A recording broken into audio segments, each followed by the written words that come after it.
Marvel Television's latest series, Ironheart, has made its debut on TV. But before the show even dropped, the trolls just could not wait. Damn right. Ow! Damn right. Ow! Damn right. Yeah. All right, got something for you today that's a little bit different than what we typically cover on the channel, but trust me, equally as funny. The Isaiah Factor Uncensored, hosted by Fox 26 Houston anchor and reporter Isaiah Carey. What really happened on that Thursday here at Augusta High School that led to Chris Wood's death? The fuck is that? Shit!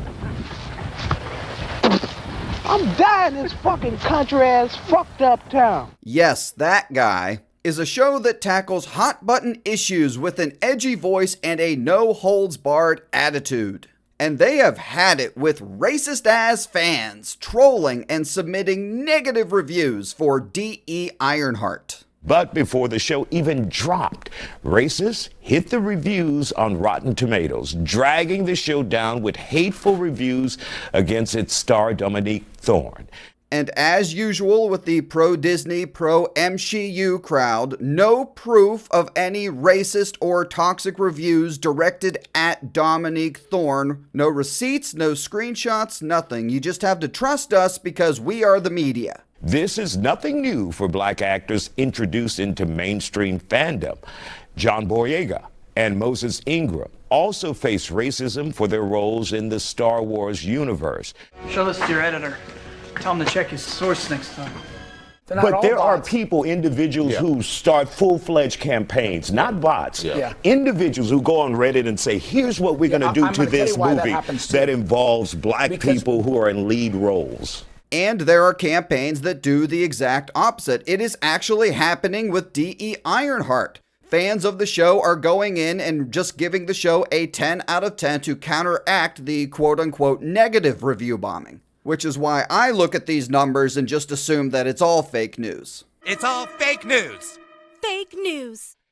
In this case, before the movie was released and... Wait a minute. Did you catch that, what he just said? In this case, before the movie was released and Rotten Tomatoes said, look, these reviews were here well before the movie even was released. Carrie, buddy, this is a 6-episode Disney Plus series, not a movie. So clearly, just like the toxic racist review bombers, which you've shown zero evidence of, you haven't seen the show either. There are fans who have come forward saying, look, we just don't want to see this person or that race in this particular genre. That's just saying we don't want to change the dichotomy or the background or the history of this character. Well, at least one person on this panel kind of gets it, and he's right. It's not racism. People just don't want Riri Williams. Her comics didn't sell well, and it's clear that most of the Marvel fandom would have preferred something with Rhodey instead and given him his chance to shine. I mean, we live in a time where everything is racial, everything is politicized, and when I say everything, I mean entertainment. From not supporting something to supporting something.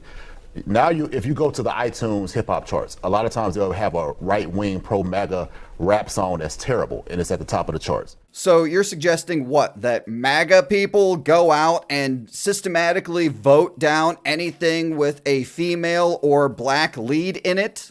So I'm not surprised that somebody will look at somebody of another race getting positions that might have been reserved for people who didn't look like me and you and have something to say. Nowadays, you can't just like art for art's sake. You have to like it because it has the message that you want.